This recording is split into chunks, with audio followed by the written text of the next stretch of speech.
Bienvenidos a un nuevo vídeo del curso de Ecología Microbiana.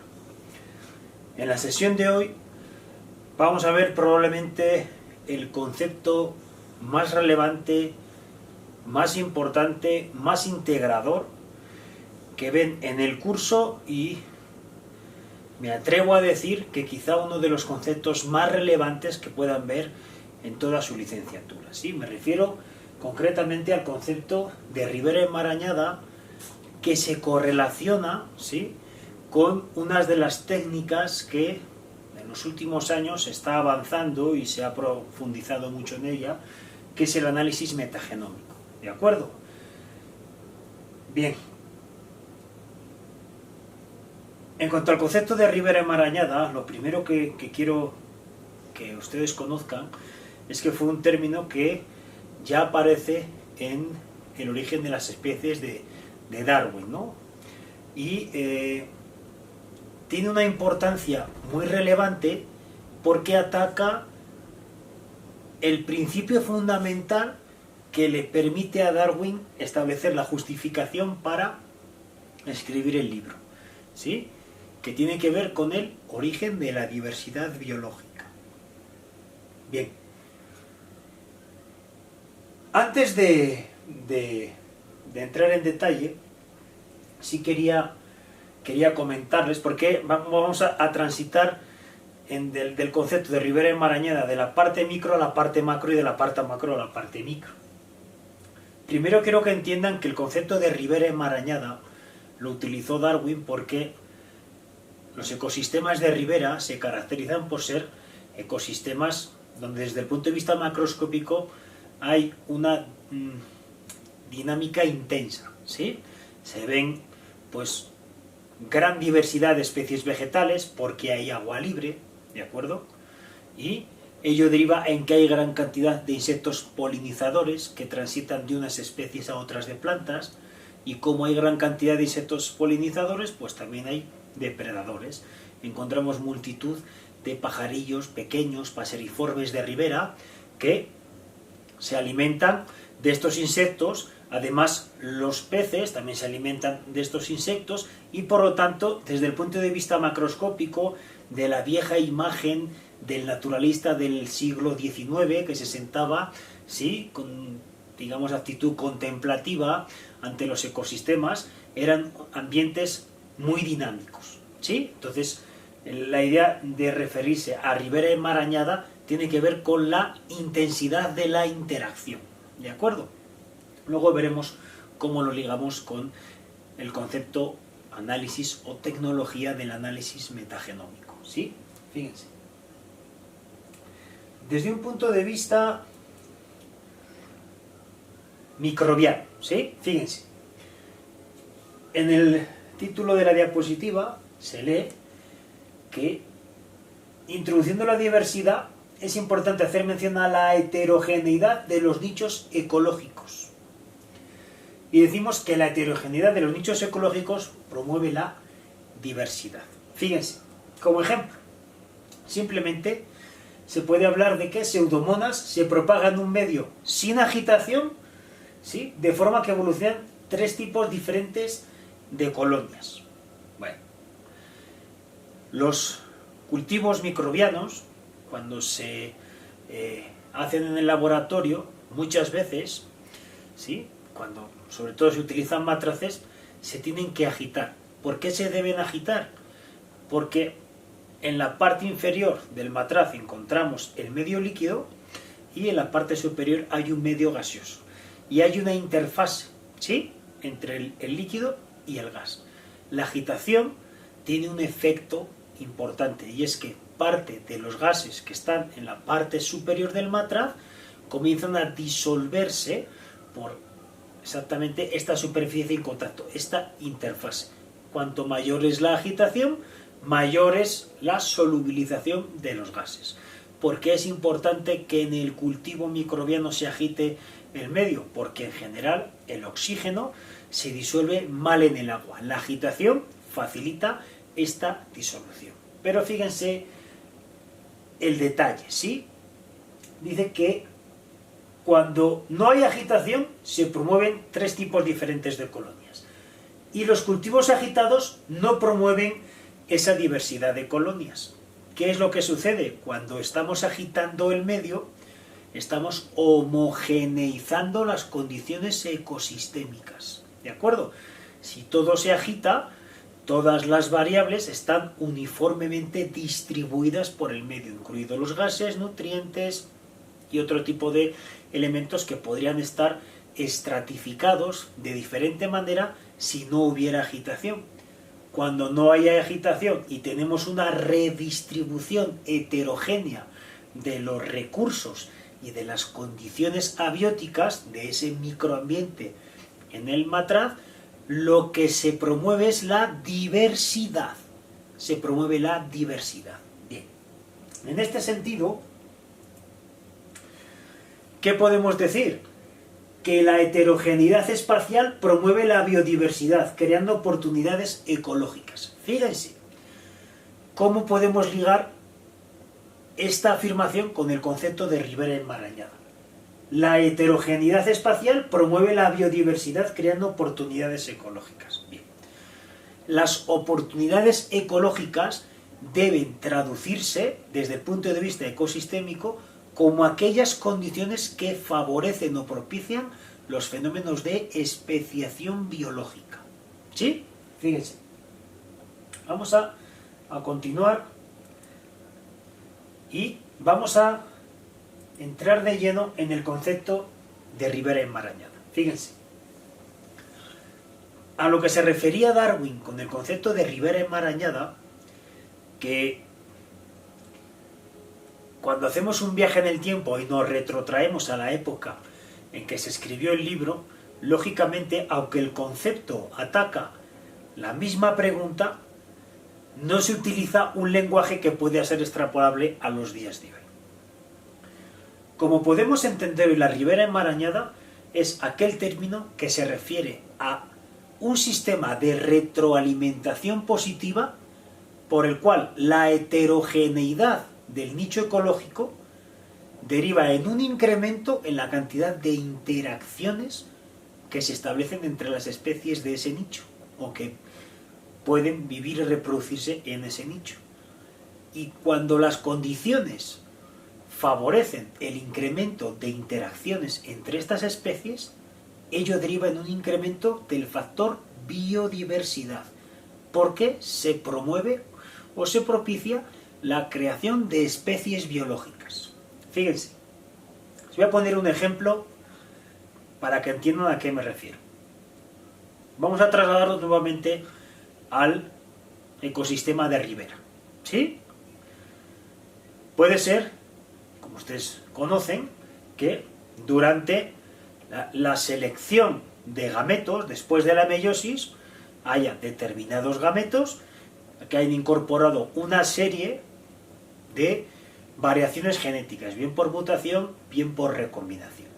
Ello deriva en que cuando esos gametos, ¿sí?, fecundan y se genera un cigoto, ese cigoto puede derivar en un individuo con determinadas características adicionales, bien morfológicas o bien fisiológicas. Por ejemplo, una planta que tiene una corola más alargada de lo normal, ¿sí?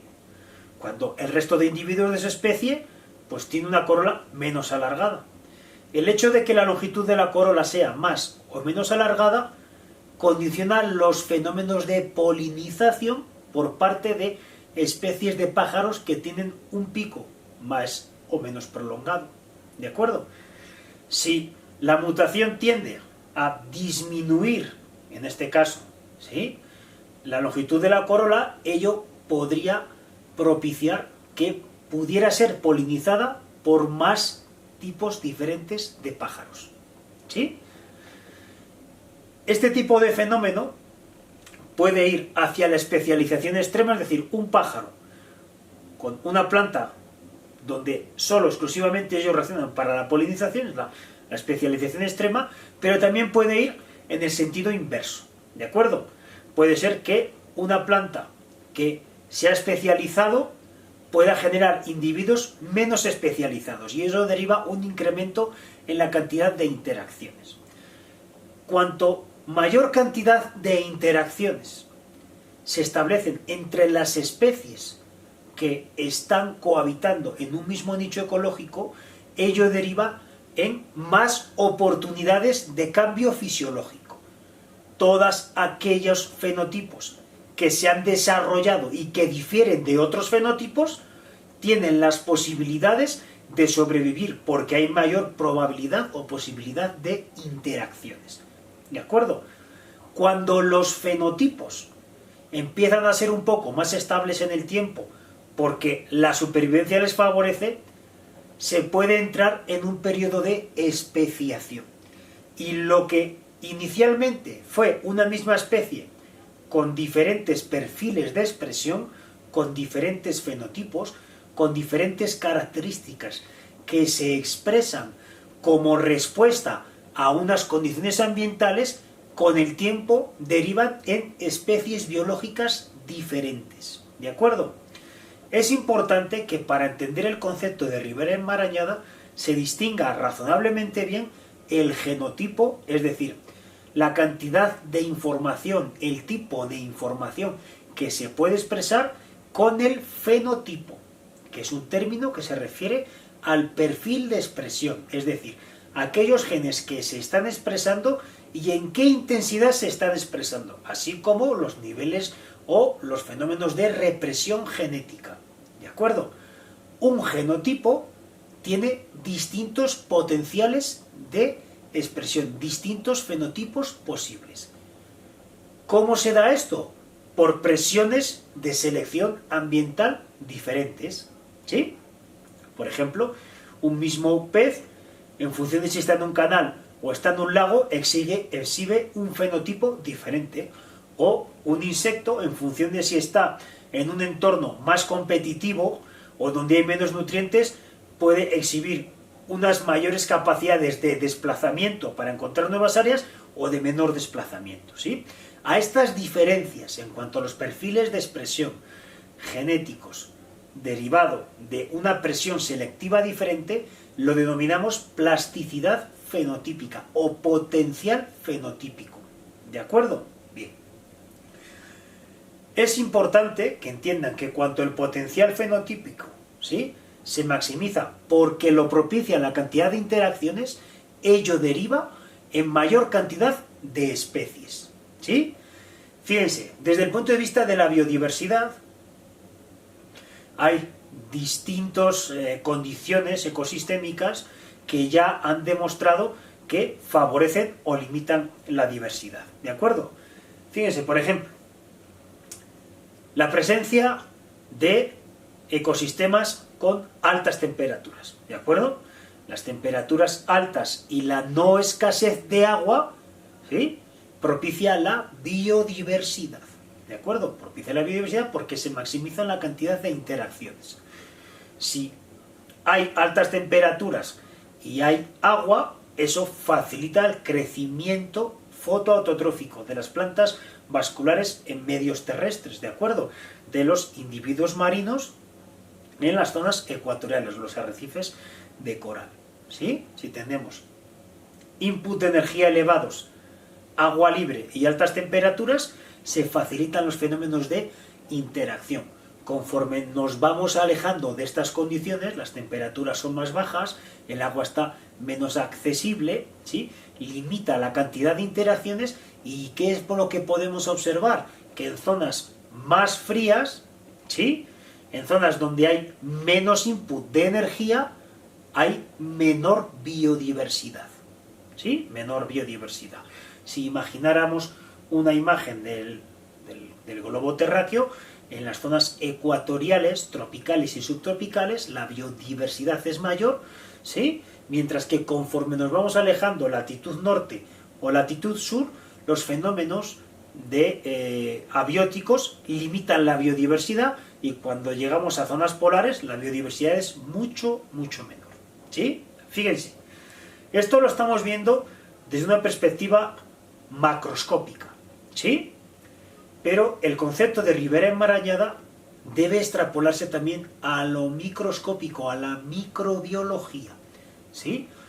Deben entender que una mayor biodiversidad macroscópica en términos de plantas vasculares, de mamíferos, de reptiles, de nemátodos, también deriva en una mayor biodiversidad microscópica, microbiológica, ¿de acuerdo? Cuanto mayor también es la diversidad microbiológica, también es la diversidad metabólica, ¿sí? Acuérdense que este concepto lo deben ligar a la idea de entropía asociada a los sistemas vivos. Cuanto más avanzados estamos en la fase de sucesión ecosistema en zonas muy biodiversas, mayor es la diversidad metabólica, microbiológica, macroscópica, y eso deriva en un aprovechamiento íntegro de la energía, ¿de acuerdo? Conforme nos vamos alejando de estas condiciones ideales, bien porque el grado de sucesión ecosistémica es incipiente, estamos en un suelo de una isla volcánica, entonces apenas hay meteorización del material edáfico y, por lo tanto, no hay gran biodiversidad. Entonces la mayoría de la energía que entra desde el punto de vista solar se vuelve a emitir, ¿sí? O en zonas boreales muy al norte o muy hacia el sur, ¿sí? Donde la biodiversidad está más limitada. También tenemos una correspondencia en la biodiversidad microbiológica y molecular, ¿de acuerdo? El concepto de ribera enmarañada deben asociarlo a la cantidad de interacciones que finalmente deriva en un incremento en la cantidad de interactores desde el punto de vista cualitativo, es decir, de cantidad de especies. Hay ecosistemas que propician mayor cantidad de interacciones y por consiguiente mayor cantidad de fenómenos de especiación y por consiguiente mayor cantidad de especies, ¿sí? Mientras que hay otros ecosistemas que no son tan dinámicos, que los fenómenos de interacción son mucho más constantes, entonces no se dan fenómenos de especiación. Ejemplos de este tipo, por ejemplo, los ecosistemas de extremófilos. Los ecosistemas para organismos extremófilos, les recuerdo, aquellos organismos que viven bajo condiciones ecosistémicas, ¿sí?, en las cuales el valor de los parámetros abióticos están alejados de una media que podemos dibujar en la mente de otros ecosistemas, ¿de acuerdo? Por ejemplo, ecosistemas muy fríos, ecosistemas muy cálidos, ecosistemas con pHs muy básicos o muy ácidos, muy expuestos a la radiación, muy poco expuestos a la radiación, muy expuestos o expuestos a presiones muy altas, a presiones bajas, ¿de acuerdo? Todos estos extremos son ecosistemas que se caracterizan por ser constantes, sus características ecosistémicas son constantes. Cuando tenemos constancia en el valor de los parámetros ecosistémicos, tenemos constancia en la cantidad de especies que encontramos en esos ecosistemas. Por ejemplo, los soda lake, por ejemplo, las fumarolas submarinas, por ejemplo, las grandes fosas oceánicas, ¿sí? En este lugar donde tenemos unas condiciones muy estables, muy constantes, no se da oportunidad a nuevas interacciones y por lo tanto los fenómenos de especiación son mucho más lentos, ¿sí? Son mucho más lentos, ¿de acuerdo? Hasta aquí vemos el concepto de ribera enmarañada. Vamos a continuar con algunas ideas que deben correlacionarse en este sentido, ¿sí? Fíjense, un experimento sencillo de laboratorio. Fíjense, dice: la heterogeneidad nuevamente de los nichos promueve la diversidad. Aquí tenemos, ¿sí?, una serie de especies que están presentes en un laboratorio en las condiciones experimentales. Tenemos, ¿sí?, 4 especies y tenemos una serie de flechas, ¿de acuerdo?, que pueden ser bien de color azul o de color rojo, ¿de acuerdo? En función del grosor de la flecha tenemos un efecto en la intensidad, ¿de acuerdo? Cuanto mayor es el grosor de la flecha, más intenso es el efecto. Cuanto menor, menos intenso. Tenemos líneas que son o se disponen de forma circular, quiere decir que retroalimentan la presencia de una especie, retroalimenta la propia presencia de la misma especie. Pero tenemos fenómenos de interacción, claro, entre la especie A y la especie B, la especie B y la especie C. Unas estimulan la presencia de otras o promueven, mientras que otras la limitan, ¿sí? ¿Qué podemos considerar en este sentido? Que el fenómeno de interacción, el fenómeno de la interacción, tiene una consecuencia en la diversidad presente en el ecosistema. Fíjense, la adaptación de 5 especies bacterianas a un nuevo ambiente ecológico está fuertemente influenciada por la presencia de otras especies. ¿Por qué esto es tan relevante en microbiología ambiental? Porque las especies bacterianas muchas veces son capaces de fusionar, de interaccionar redes metabólicas y por lo tanto, tanto metabolitos secundarios como mensajeros celulares como recursos nutrientes pueden interrelacionarse entre las especies presentes de tal manera que existen acciones cooperativas o acciones inhibitorias. ¿De acuerdo?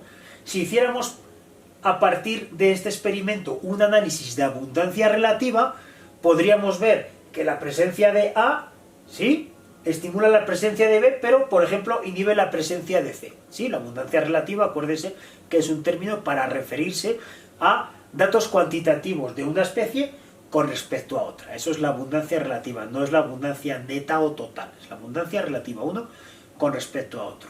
Entonces, deben entender que desde el punto de vista microbiológico, el efecto cooperativo y el efecto inhibitorio están de forma constante presente en los ecosistemas, ¿sí? Y por ello hay que considerar no solo las condiciones abióticas, sino las condiciones bióticas. Y esto debemos ligarlo claramente al concepto de ribera enmarañada, ¿sí? Como pueden ver, podemos escalarlo desde la parte molecular hasta la parte microbiológica, hasta la parte macroscópica, incluso hasta la parte ecosistémica, ¿de acuerdo? Vamos, desde los metabolitos secundarios producidos por especies de gamma proteobacteria hasta ecosistemas de ribera, ¿sí?, donde hay agua líquida de forma constante, que son mucho más biodiversos, ¿sí? Es una escala, vamos a ver, decir, copernicana, ¿sí?, desde el punto de vista de la diversidad biológica, ¿sí? Bien, una vez habiendo explicado el concepto de ribera enmarañada, en el siguiente vídeo voy a profundizar en el concepto de la revolución metagenómica. Simplemente vamos a avanzar estos detalles y luego vamos a encontrar. Fíjense, este ecólogo microbiano, ¿sí?, establece en 1980 las bases para el tratamiento del DNA ambiental, ¿sí? Antes se hacían selección de medios para cultivar bacterias particulares en placas, ¿sí? Pero el proceso de enriquecimiento es un proceso que es laborioso, que es caro y que se pierde mucha información, ¿sí? Entonces, este tipo de tecnología abre las puertas al análisis de ecosistemas desde un punto de vista integral, partiendo del análisis de la información genética. Y es el primer paso que permite abrir a la puerta a lo que luego se denominará el análisis metagenómico, ¿sí? Fíjense, ¿qué descubrió? Que la diversidad microbiana en los ambientes es muy compleja, ¿sí? La diversidad es muy compleja, luego veremos, pero la mayoría de las especies microbianas no son cultivables en el laboratorio. Sin embargo, esta tecnología permite obtener la información genética presente en el ambiente. En el siguiente vídeo continuaremos con este tipo de análisis.